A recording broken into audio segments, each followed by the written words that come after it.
Hello बच्चों, तो कैसे हैं आप लोग। उम्मीद करता हूं घर पे होंगे, सुरक्षित होंगे, एकदम बढ़िया होंगे। मैं मनीष राज, आपका एमआर सर, स्वागत करता हूं इस यूट्यूब चैनल पे। अगर आप पहली बार आए हैं या आपने चैनल को सब्सक्राइब नहीं किया है तो आप पहले चैनल को सब्सक्राइब करिए, क्योंकि इस चैनल के through NEET, IIT, boards exam, competitive exams के इंपॉर्टेंट इंफॉर्मेशन और अपडेट्स मैं आपके साथ शेयर करता रहूंगा।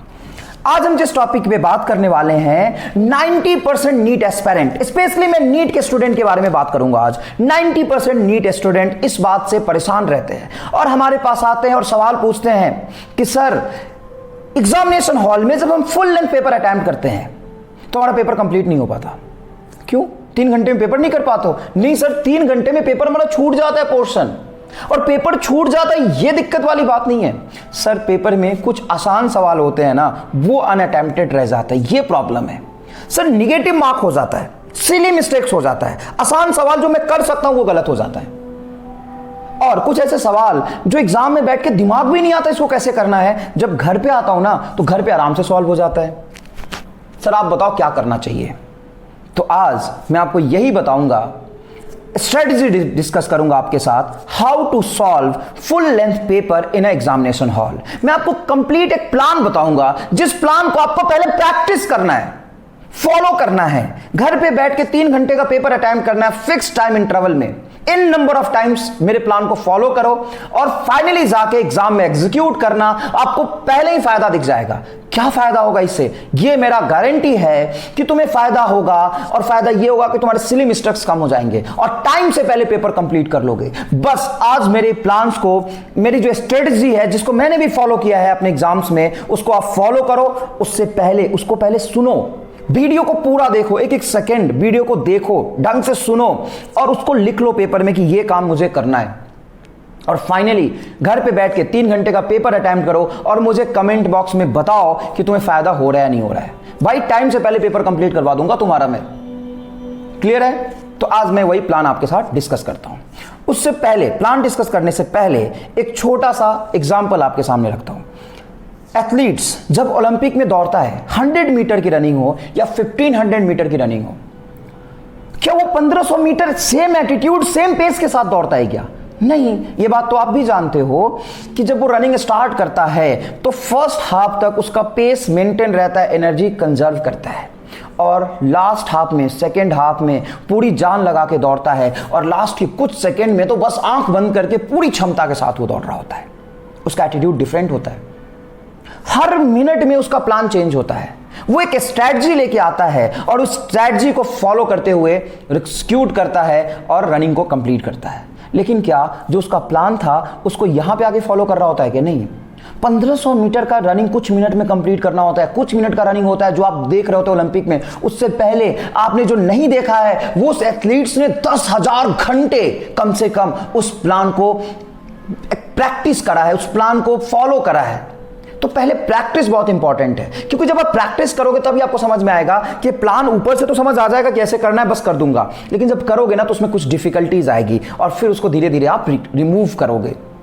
क्लियर है ये बात? एक छोटा सा एग्जांपल और लेते हैं। जैसे मान लो 50-50 मैच है, तुम देखते हो विराट कोहली या सचिन तेंदुलकर आ रहा होता है और बढ़िया मेहनत करके रन बना रहा होता है। मेहनत उसका वो नहीं है भाई, मेहनत पता है उसका क्या है? पहले उसने बैठा है, दिमाग लगाया है कि पहले 10 ओवर में किस एटीट्यूड के साथ खेलना है, मिड ओवर में, स्लो ओवर में कौन से एटीट्यूड के साथ प्ले करना है, और लास्ट के 10 ओवर में किस तरीके से खेलना है। और जो उसने प्लान बनाया है उसको फॉलो करा है, 10,000 घंटे कम से कम प्रैक्टिस करके आया है, और ग्राउंड पे उतर के कुछ मिनट्स, कुछ घंटे वो एग्जीक्यूट करता है उस प्लान को।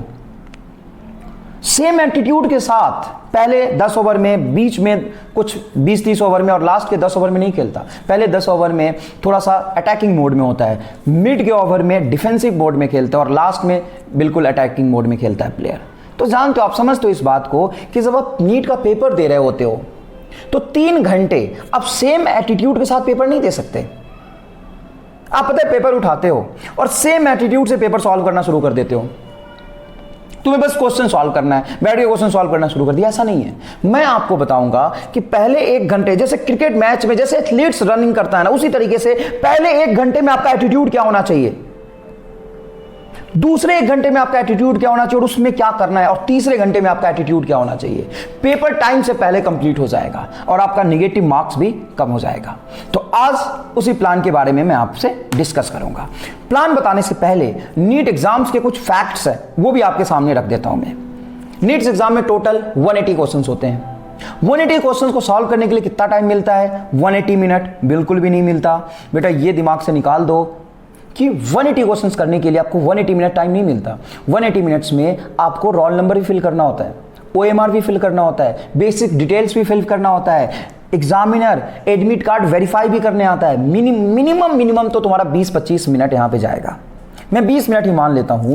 तो 180 क्वेश्चंस ऐसा भी नहीं है कि तुम ये कहो कि सर मुझे 180 क्वेश्चन भी तो नहीं करने। बेटा अटेम्प्ट तो करोगे ना, पढ़ोगे तो कम से कम 180 सवाल, तभी तो पता चलेगा ये आसान है कर लूं। तो 180 सवाल 180 क्वेश्चंस को सॉल्व करने के लिए आपके पास जो टाइम होगा 160 मिनट होगा। मतलब 1 मिनट से भी कम टाइम आपको एग्जाम में मिलने वाला है। अगर आप रैंडम तरीके से पेपर सॉल्व करोगे तो रायता फैला दोगे, कुछ नहीं हो पाएगा। तो मैं आपको बताऊंगा कि आपको क्या करना है। पहले फैक्ट ये है। दूसरा फैक्ट, जब तो आप पेपर अटेम्प्ट करते हो तो 90% बच्चे बायोलॉजी से पेपर को अटेम्प्ट करना शुरू करते हैं। आप भी बायोलॉजी से करते होगे, कोई बुराई नहीं है। उसके बाद क्या करते हो? तो उसके बाद अगर किसी बच्चे का केमिस्ट्री स्ट्रांग है तो केमिस्ट्री पूरा करता है, किसी बच्चे का फिजिक्स स्ट्रांग है तो फिजिक्स पूरा करता है। मैं आपका ध्यान यहां पे रोकना चाहूंगा, बहुत इंपॉर्टेंट बात कर रहा हूं, ध्यान से सुनना। अगर तुम बायोलॉजी के बाद पूरा केमिस्ट्री करते हो तो बहुत गलती कर रहे हो, और या बायोलॉजी के बाद पहले फिजिक्स पूरा करते हो तो बहुत गलती कर रहे हो। मान लो कि मैं बैठा एग्जाम में या आप बैठे एग्जाम में, आपने बायोलॉजी के बाद केमिस्ट्री किया और केमिस्ट्री उस साल टफ आया और तुम केमिस्ट्री के क्वेश्चन एक एक करके करते जा रहे हो, बहुत टाइम लग गया, तुम फ्रस्ट्रेट हो गए, यार केमिस्ट्री तो मेरा स्ट्रांग था, इसमें टाइम ज़्यादा लग गया। या मैं बैठा हूँ, मेरा फिजिक्स बढ़िया है, मैंने पहले फिजिक्स अटेम्प्ट करा लेकिन उस साल फिजिक्स मुश्किल आया है, तो मैं मेजर टाइम का जो पोर्शन है वो फिजिक्स में खराब कर दूंगा। तुम केमिस्ट्री में किसी साल में खराब कर रहे हो, बाद में जब मैं केमिस्ट्री पे जाऊंगा मुझे लगा यार केमिस्ट्री तो इजी है, या आप बाद में फिजिक्स अटेम्प्ट करते हो तो आपको लगता है यार फिजिक्स तो इजी है इस बार, और तब तक लेट हो चुका होता है, आप केमिस्ट्री में टाइम खराब कर चुके होते हो। जब आप एग्जामिनेशन हॉल से बाहर आते हो तो आपको पता चलता है यार इस बार तो केमिस्ट्री मुश्किल पूछा था, फिजिक्स आसान पूछा था, काश केमिस्ट्री में टाइम खराब ना करके फिजिक्स अटेम्प्ट कर लेता। तो क्या आसान है क्या मुश्किल है एग्जाम में पता नहीं लग सकता, बाहर आके ही पता लगता है, तब तक समय निकल चुका होता है। 50% बच्चे धोखा खा जाते हैं इसमें। तो मैं आपको बताऊंगा इससे कैसे बचना है, क्लियर, इससे कैसे आप ओवरकम करेंगे। तो मैं आपको 3 स्टेप में प्लान बताऊंगा। अब प्लान पे आ जाते हैं अपन फटाफट। 3 स्टेप में बताऊंगा, पहले 3 घंटे का 3 स्टेप में आपको कवर करना है। देखो बेटा, जब तुम एग्जाम में बैठते हो तो सबसे पहले बायोलॉजी से शुरू करो एज यूजुअल। अब भी 90% बच्चे वही करते हैं। अगर कोई केमिस्ट्री और फिजिक्स शुरू करता है तो मत करो, बायोलॉजी से पेपर को शुरू करो, क्योंकि बायोलॉजी का क्वेश्चन सॉल्व करना आसान होता है। आप आसानी से उसको पढ़ सकते हो, अटेम्प्ट कर सकते हो, और आपका बायोलॉजी स्ट्रांग भी है। लेकिन इतना ध्यान रखना, बायोलॉजी हो, फिजिक्स हो या केमिस्ट्री हो, 3 तरह के सवाल होते हैं। पहला वो सवाल जो आपको आता है और उसको सॉल्व करना भी आसान है। बेटा बहुत ध्यान से सुनना, सवाल तुम्हें आता है और सॉल्व करना भी आसान है। दूसरा, सवाल तुम्हें आता है लेकिन तुम्हें लग रहा है कि इसको सॉल्व करना थोड़ा लेंदी होगा। और तीसरा, तुम्हें आता ही नहीं। बेटा सवाल 3 ही कैटेगरी के होते हैं। गलत कह रहा हूं तो बताना मुझे, या एग्री कर रहे हो तो बताना बिल्कुल सही बात है। सवाल 3 ही तरह का होते हैं। पहला सवाल तुम्हें आता है, करना आसान है। दूसरा सवाल आता है लेकिन करना लेंदी है। तीसरा सवाल मुझे आता ही नहीं। तो पहले अटेम्प्ट में बायोलॉजी को करना है आपको, और सिर्फ वही सवाल करना जिस पे ज़्यादा दिमाग पे स्ट्रेस ना लगे, जो स्ट्रेट फॉरवर्ड है उसी को अटेम्प्ट करो। आपको पता है NEET direct straightforward NCERT से सवाल पूछता है बायोलॉजी में। आप उसको पढ़ के जाओगे अच्छे से, आराम से पेपर अटेम्प्ट कर सकते हो, ईजी वाले सवाल। तो आपको फर्स्ट स्टेप में 40 मिनट 40 to 45 मिनट में पेपर कंप्लीट करना है। 40 to 45 मिनट में पूरा बायोलॉजी कंप्लीट करना है आपको। बायोलॉजी के आप 75 या 80 क्वेश्चन कर पाते हो, कोई प्रॉब्लम नहीं है। कुछ क्वेश्चंस अगर 75 क्वेश्चन कर पाते हो आप तो भी कोई प्रॉब्लम नहीं है। 40 मिनट में 75 क्वेश्चंस आपको करने हैं।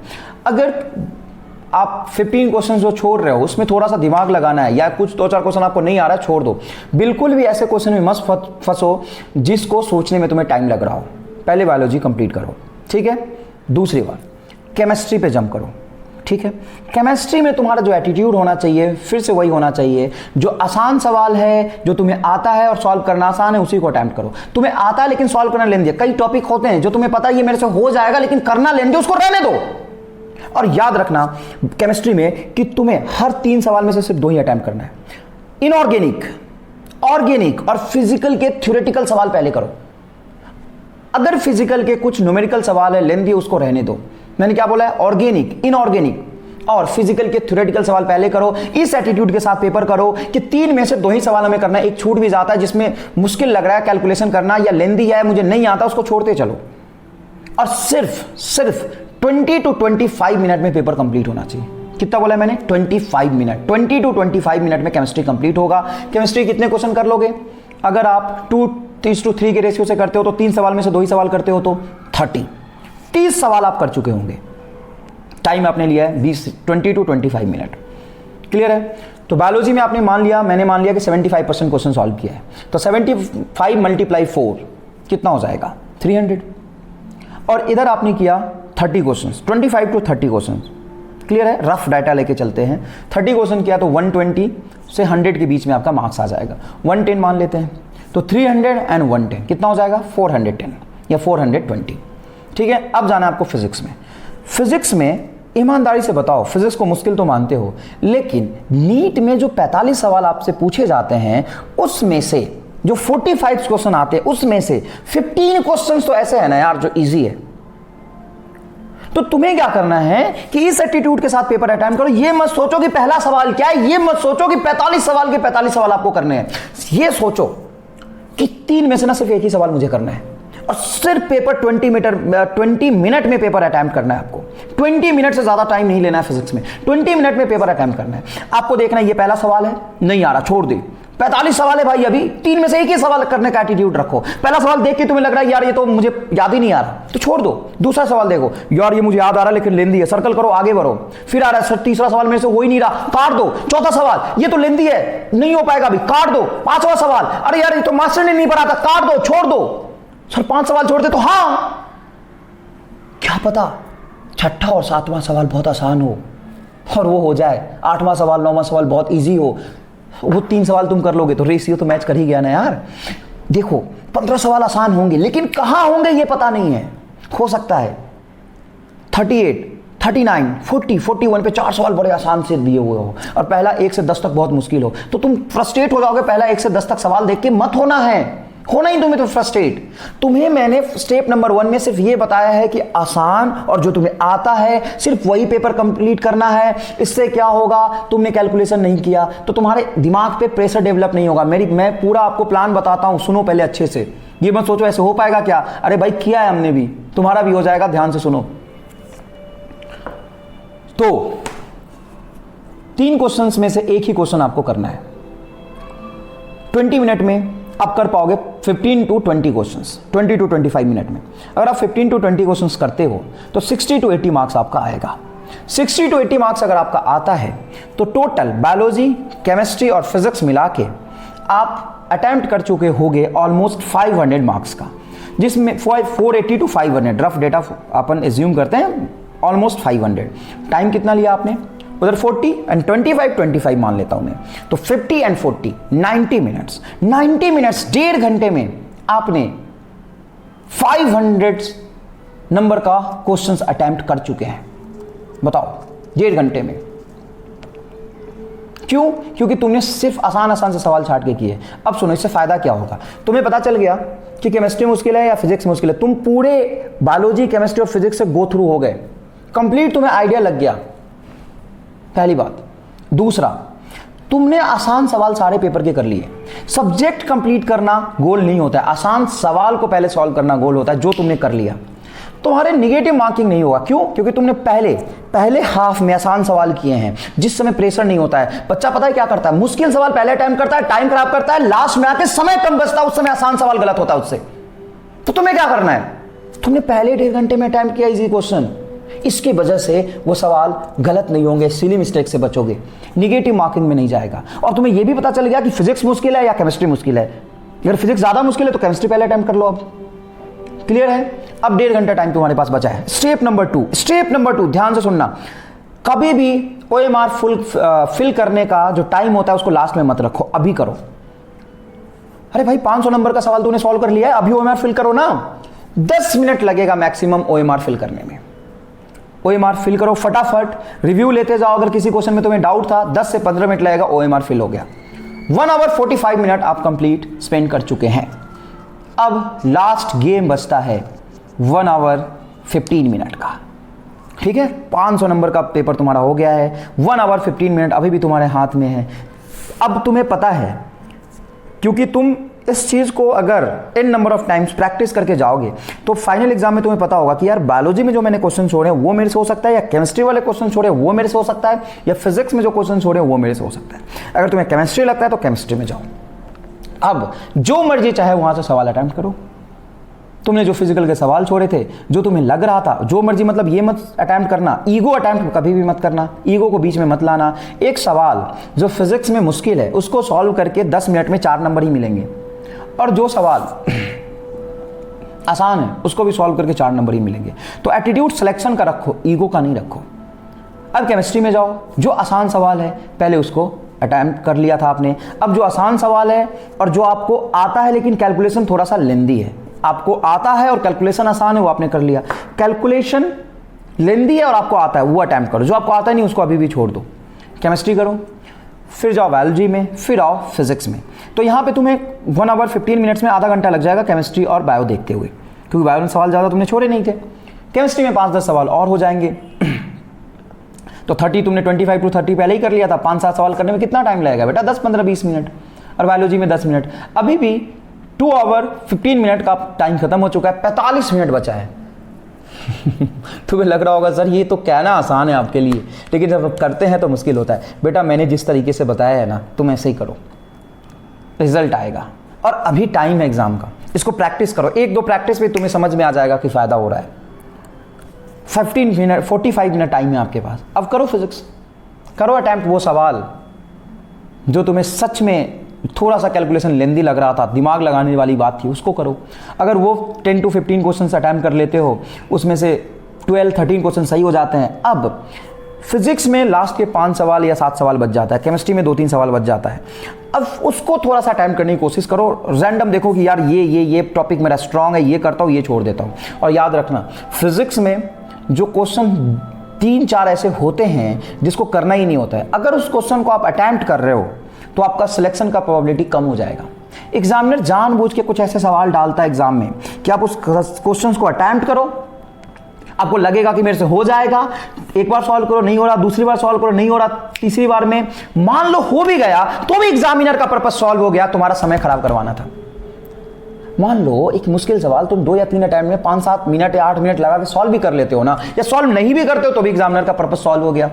कोई फायदा नहीं हुआ बेटा, उसको सॉल्व करना और नहीं करना बात बराबर है। सॉल्व कर भी लोगे तो 8 मिनट में एक सवाल सॉल्व करके 4 नंबर लाके क्या करोगे भाई? और सॉल्व नहीं भी करते हो तो भी तुम्हारा टाइम खराब हो गया। तो ये बात है मेन, जो ये काम अगर तुम पहले कर दोगे ना तो प्रेशर में आ जाओगे। बात समझ रहे हो? ये काम अगर तुम पहले हाथ में कर दोगे, दूसरे हाथ में करोगे तो प्रेशर में आ जाओगे। ये काम लास्ट में अगर करोगे ना तो तुमसे नहीं भी होता है ना तो तुम्हें मलाल नहीं होगा कि यार मेरा आसान सवाल छूट गया, क्योंकि आसान सवाल आप पहले ही कर चुके हो। ठीक है ना? तो लास्ट के 45 मिनट में रिस्क लो, अटैकिंग मोड में खेलो। पहले 1 घंटे में एकदम डिफेंसिव मोड में खेल रहे थे आप, सिर्फ सवाल को छोड़ते जाओ। जैसे बैट्समैन होता है ना, अगर बॉल बहुत फास्ट आ रहा है तो एकदम छोड़ता जाता है वो, क्योंकि पहले अगर वो विकेट गवा देगा, पहले वो तुम टाइम खराब कर दोगे तो लास्ट में रिस्क कैसे लोगे? तो पहले टाइम कंज्यूम करो, सब्जेक्ट कंप्लीट मत करो। किसको कंप्लीट करो? आसान क्वेश्चन को कंप्लीट करो। लास्ट में जाके रिस्क लो। अगर रिस्क में तुम सक्सेसफुल होते हो तो फायदा है, अगर तुम फेल भी हो जाते हो तो तुमने अपने आप को पहले ही सेव कर लिया है। राइट? तो ये था मेरा बेसिक फंडामेंटल सा प्लान। ठीक है बेटा, अब जो मैंने आपको स्ट्रेटजी और प्लान बताया है उसको आप n नंबर ऑफ टाइम्स पहले प्रैक्टिस करेंगे। अगर कहीं पे डिफिकल्टीज आ रही है आपको तो आप उसे सुधारिए, मेरे से बात करिए, मेरे से पूछिए कि इसको कैसे ठीक करें, आप उसको ठीक करिए और फाइनल एग्जाम के लिए अपने आप को तैयार कीजिए। अगर आप डायरेक्ट फाइनल एग्जाम में एग्जीक्यूट करोगे तो बहुत दिक्कत आ जाएगा। उसको पहले n number of times practice करो। ठीक है? आपको फायदा होगा। ठीक है? अब समय आ गया विदा लेने का। धन्यवाद।